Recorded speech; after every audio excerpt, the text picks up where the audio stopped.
Hey guys, this is Stacy from EatTheBite.com, and today I'm making roasted delicata squash with an awesome sausage stuffing. Let me show you how to make it. I'm using ground sausage for this, and they don't always have this packaged and available at the store. So I'll just remove the casings from 6 mild Italian sausage links, and then I'll transfer all that meat to a pan with a little bit of olive oil, and we'll set that aside for now.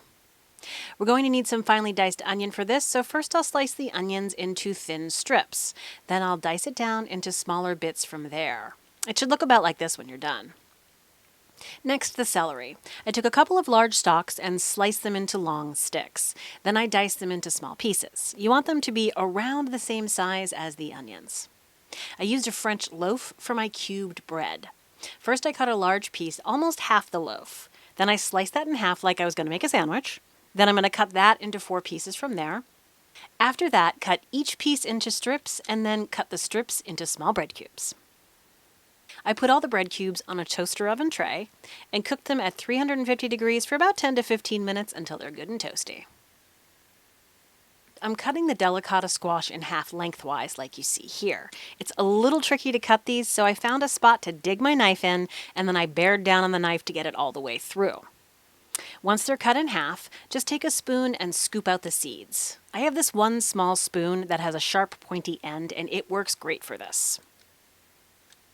After that, I peeled 1 gala apple, cut it into larger chunks around the core, then I diced it down into small pieces from there. We need to roast the squash for a bit before we stuff it. So I'm brushing a little olive oil over the delicata, and then you'll want to cook these squash side down at 375 for about 15 to 20 minutes longer if your squash are bigger than this.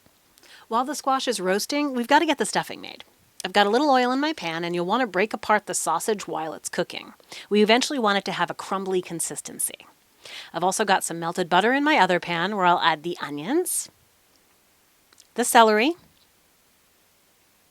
and the apple. We're going to give it a quick stir here.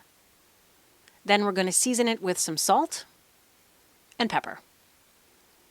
Give another mix here and stir a few more times until everything is softened a bit.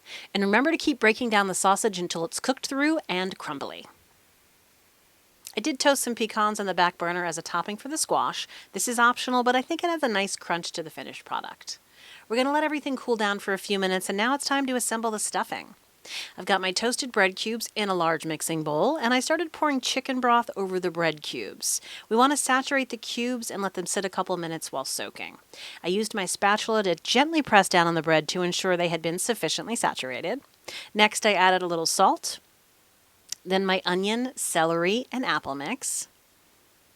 After that, the crumbly sausage, and some dried thyme. Let's take a closer look at our beautiful stuffing before we mix it. It's easier to mix this with your hands, so I dug right in and started mixing and gently squeezing a little. You want to toss everything around until it's well combined. If you want larger bread cubes, don't squeeze and squish as much. You can really mix this to your own desired consistency. Mine looked like this.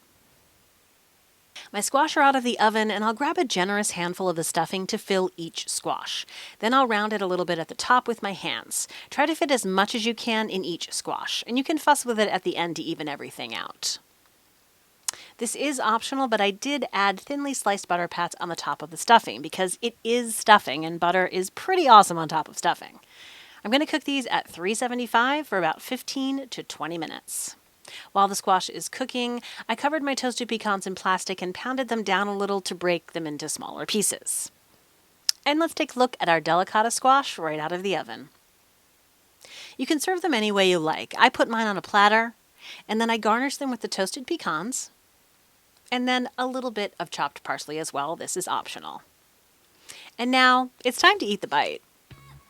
I've got my perfect bite assembled with a little bit of everything in it. And I'll tell you something, the squash is tender and delicious, and it pairs really well with the stuffing and especially that sausage. And while this is similar to butternut squash, I really enjoyed that it was lighter and less rich. I really loved this recipe, and I hope you give it a try.